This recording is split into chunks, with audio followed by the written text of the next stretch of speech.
Hello, my name is Mike Rayner, and this video is how to install Eclipse plus the Android development tools in a 64-bit Ubuntu 14.04 desktop. Now I will have to say one thing, this is more of a guide than the actual how to do it because I'm using a virtual machine, and I really wouldn't work with a virtual machine as far as developing Android apps. The outcomes for this video would be to install Java 7 from Personal Package Archive, PPA, install 32-bit libraries needed for Android development tools, install the Eclipse ADT from Google, and verify operation by creating a simple Hello World program and running it on an Android phone. And at the end of the video I have a demonstration that the Android emulator does not work with VirtualBox Ubuntu 14.04. That means that Ubuntu 14.04 is running as a guest inside VirtualBox. You can use the rest of the guide for doing a hardware install if this is what you're interested in. Requirements: 14.04 64-bit desktop with administrative privileges, an internet connection. I just want to emphasize this. Warning: this video uses a virtual guest for demonstration purposes. A virtual guest will not run Android emulators inside VirtualBox. I personally would not use a virtual guest for Android development, but this video can serve as a guide to do the install on a hardware computer. And additional info is get the Android SDK, setting up hardware devices from Android, Google, and then I've got another video that I've created, how to configure an Android device to run applications in Eclipse. I've got a disclaimer, and while this video demonstration actual install of the software required to develop Android apps, and it works, but I can't fully verify that it'll work on all combinations of hardware and software out there. Okay, here is a version of Ubuntu 14.04 running inside of VirtualBox. Although it is a little bit buggy in VirtualBox, I'm still going to use it for this demonstration. The only thing that will not run is the Android emulator. I'll hook up an Android phone to run it directly from the Android development tools. So the first thing I'm going to do right here is install Java. Do a search for the terminal. There it is. And I'm going to lock it to the launcher. And the first thing I'm going to do is do a Java version, see if Java is installed. It can be found in the following packages. So Java is not on this computer. I thought I had Java on an earlier version of 14.04, but it's obviously not on this version, which has all the latest updates installed. So I'm going to use a PPA. I believe it stands for Personal Package Archive. And of course I'm going to have to use sudo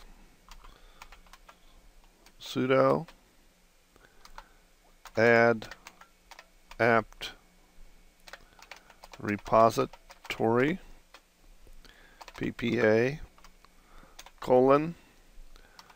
web update team Java. Of course you've got to enter your password.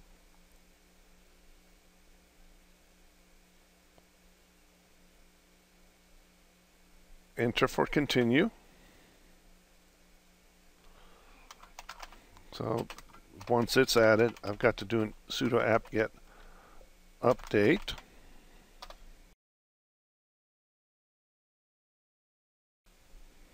And then I'll do a sudo apt-get install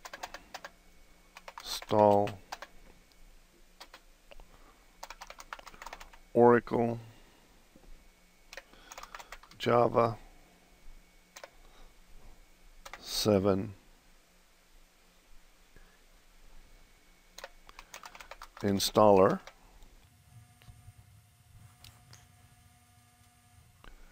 If I can get everything spelled correctly here, take out that dash.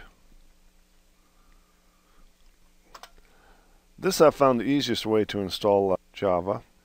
If you don't trust Web Update team, then you're going to have to do it by hand. And I've got a video on how to do that for Ubuntu 12.04, I believe. Accept the license terms. come back when everything is installed.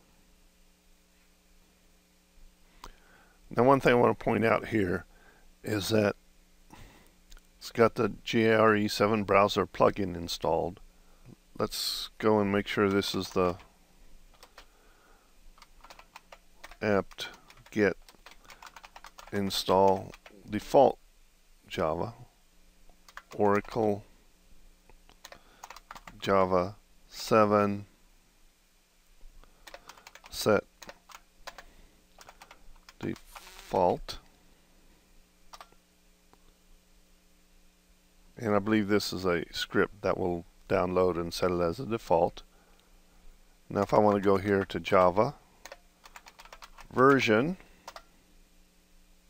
and you'll see that Java version 1.7055, which at this time is the latest Java version, although this won't affect the Android setup. Let me open up web browser,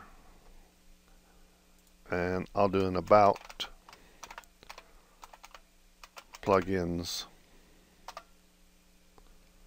and right here the Java plugin, and you'll see it's a Java 7 Oracle plugin. So everything seems to be set up for Java. So the next step I'm going to be doing is install some 32-bit libraries, and the reason for that is the Eclipse Android ADT Android Development Toolkit needs some 32-bit libraries on a 64-bit machine. Open up a terminal here, and it's fairly simple. Sudo apt-get install lib32 stdc++6 space lib32z1 space lib32z1 dash dev.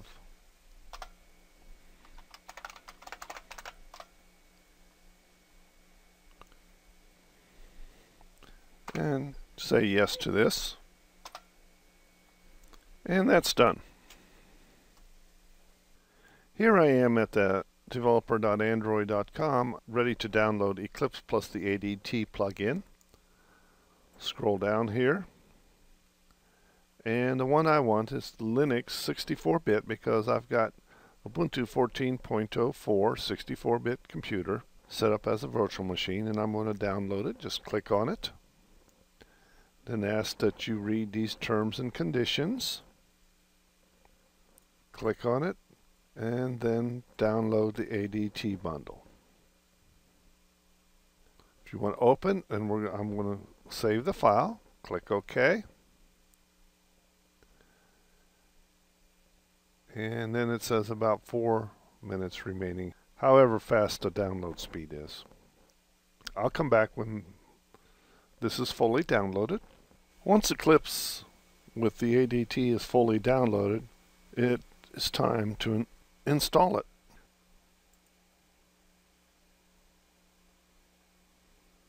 There it is in the downloads directory, so I'll just simply close that. Close this, go to my terminal,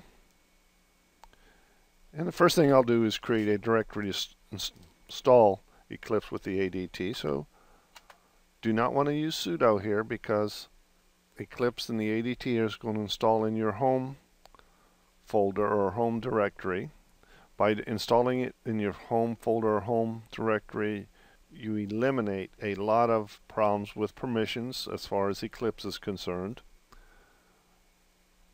Though you can install it someplace else if you want and get all the permissions correct. As far as making a video and trying to answer everyone's question, it makes it a lot simpler to install it in the home directory. So I'm going to make a directory in the home directory called Android Tools. Do an ls, and there it is. Go to CD Downloads. Do an ls. This is the file, the Android Tools with Eclipse that It's downloaded. It's a zip file, so I'm going to unzip it.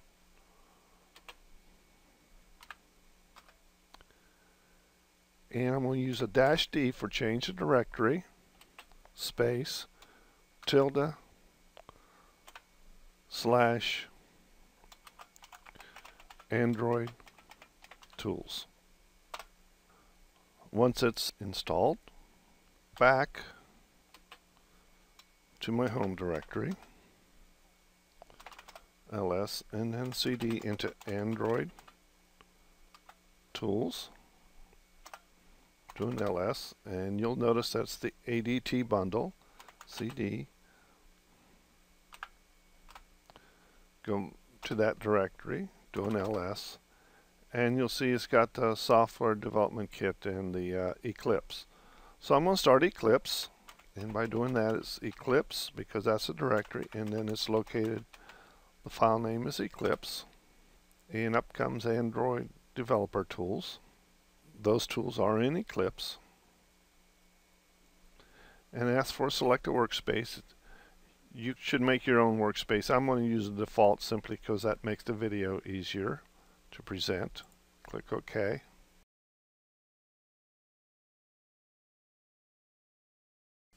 And here we go with the Java ADT. And send usage statistics to Google. I'm just going to click No and finish. So I'm going to click on New Android Application. And I'm going to call it Hello Andy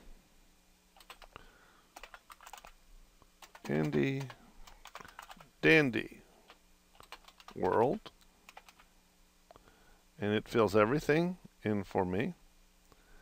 And I'm going to click Next. I've had a problem sometimes where Ubuntu 14.04 would not highlight this next. Go ahead and click it anyway. I think it's just the graphics is just coming in a little bit slow.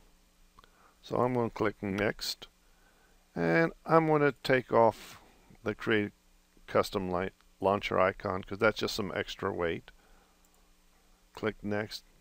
Make sure it's a blank activity. Click Next, and then finally click Finish. And we're going to see this, a lot of this loading, and you have to wait for this to completely load, otherwise you may have that R problem where it can't find that R variable.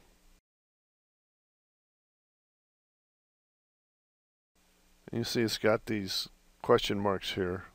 Just let it keep loading, and sometimes there'll be these stars here. I'm sorry, the X's there saying, and then they'll refer to the R problem, but don't touch it until it's fully loaded. See, there's that little X there. We'll see if this one comes in with the little X.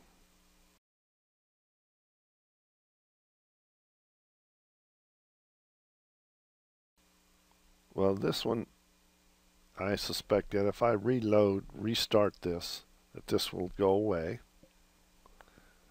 But let's go take a look and see what these are. The container Android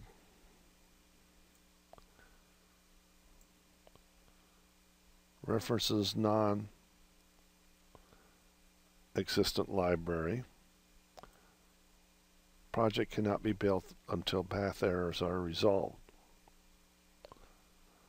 So let's see if by restarting it these path errors can be resolved.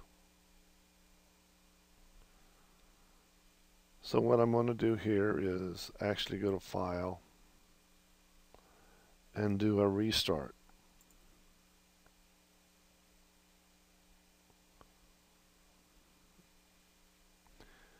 This time I'm going to go right here where it says Java ADT, right click it, lock it to the launcher.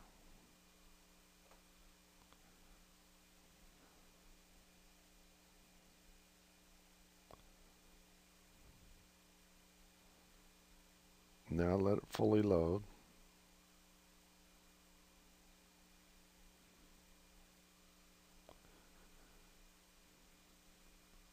If you've been watching, you notice that the X disappeared up here. Here's a warning. I'm not going to worry about the warning. It's a problem just setting up the main default program. I'm going to open it up, and I'm going to go to the resources, and I'm going to go to values, and I'm going to go to strings.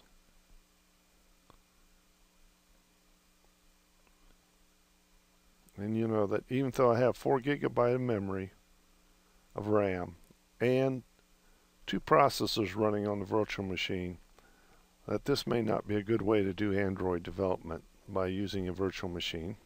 And open up strings XML, and I want to go to basically the XML file.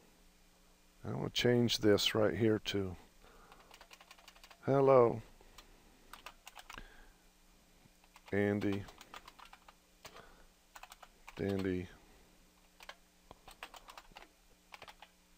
World. Right click and save. So now I'm going to run it. Now one thing I don't seem to be able to do is run Android inside a virtual machine. So basically I'm going to go run as, and so I'm going to hook up a phone to the virtual machine.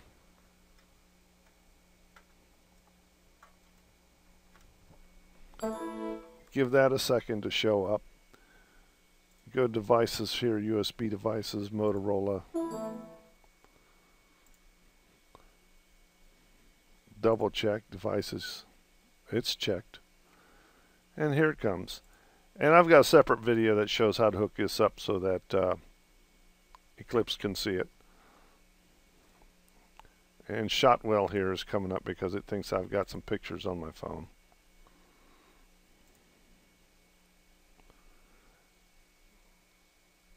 And right click, and then I'm going to simply run it as an Android application. We'll verify that everything is working okay. And right here it comes up with a phone. As far as setting up a phone, like I said, I've got a separate video. The links are at the beginning of this video, and the link is also in the description. Click OK. Well, I'm going to monitor Logcat because you always like to monitor Logcat and take a look. That gives you a lot of good information about what's happening if a program's not working. I'm going to go to Window, and I'm going to open up the DDMS perspective. Take a look at my phone here. I'm going to do a screen, and I'll take another screenshot here. Well, let's close this one so that we can read it right side up. So there we go. Hello Andy Dandy World. So that's pretty much it for setting up Android development environment in Ubuntu 14.04. If this is all you want, you can go ahead and exit the video now. The next section, I'm going to basically try and create an emulator and kind of show you what happens and use a system monitor with it. So thank you if this is all you need, and if you want to stay for the next section, that's fine too. In this section of the video, I'm going to show you why trying to run an Android emulator is not a good idea for a virtual machine. Even though it runs slow on a hardware machine, it just is almost impossible to run on a virtual machine. So here's my Droid Ubuntu, that virtual machine I used to install the Android development toolkit with the Eclipse on. I'm going to go to System here, and I'm going to double the memory, 8192, and I'm going to add another processor. I'd add all 4 of my processors, but I'm afraid of it crashing my host machine. I'm going to click OK. Then I'm going to start it. Once it's started, I'll come back. Here I've got the Ubuntu 14.04 desktop started, and one thing I'm going to look for here is the system monitor, and I'm going to open it up and go to resources, and actually as long as I'm here, why don't I lock it to the launcher. And so if you watch it here, you'll see that it's starting to use some system resources. I got 3 processors. Really not very much of that memory is being used. And I've got some network action going on. So now I'm going to start up Eclipse with Android Development Tools. Same one where I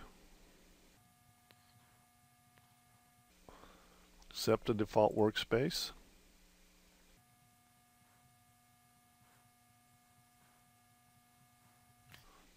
Move it out of the way of the system monitor window. I actually make it smaller here so that both will show up.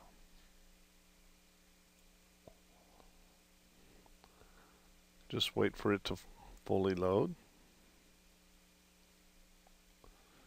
If you look over here, you'll see that all three processors sometimes seem to be getting close to the top. Memory's no problem. Networking is no problem. And let me switch. Last time I was in the DDMS perspective. Let me switch to the Java perspective. And also in this time, kind of have to wait for everything completely loads up, or you may wind up with some error problems here in the star perspective. Okay, this looks like it's loaded up. If I come up here, don't have much in the way of CPU usage. So what I'm going to do is go up here. Let's go to the Android Virtual Device Manager and click on New. And I'm just going to do a test, call it test.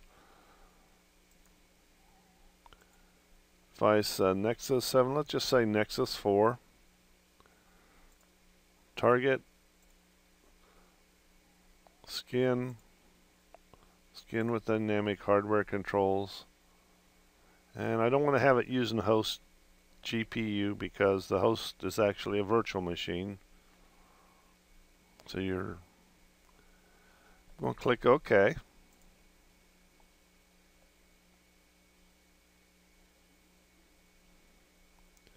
Highlight it and start it. Scale to real size and launch.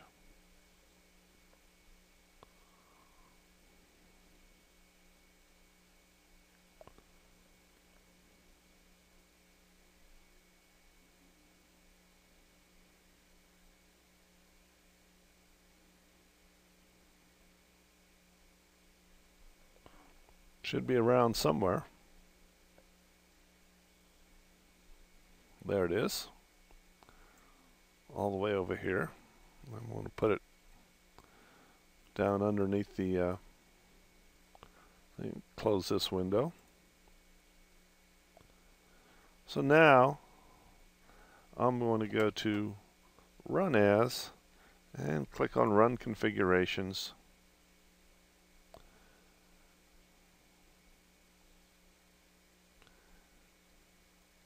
And again, what I'm having here is I'm having in Ubuntu 12.14.04 I'm having a lot of slow things happening here where the whole item doesn't show up. Click on Target,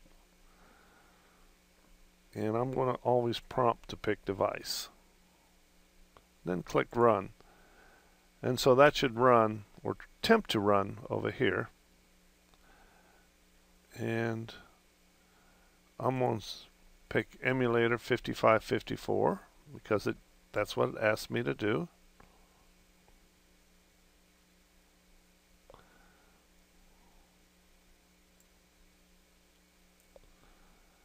And I'm going to go to open up a window, console window.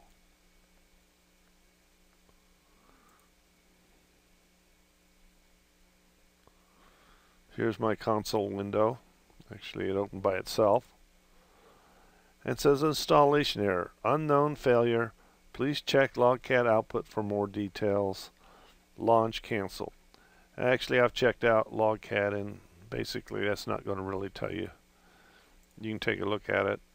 It's not really going to tell you too much right now. If you notice up here, we've got all kinds of one of the CPUs is tapped out, and they're going wild, but nothing's happening over here. So if I go to processes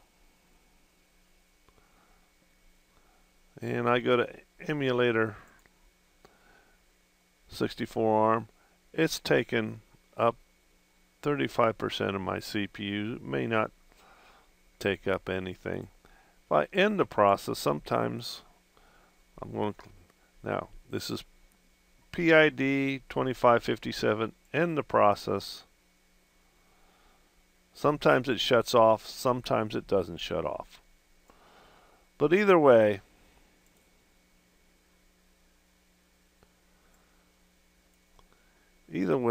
you're just not going to have good luck trying to run an emulator in a VirtualBox virtual machine.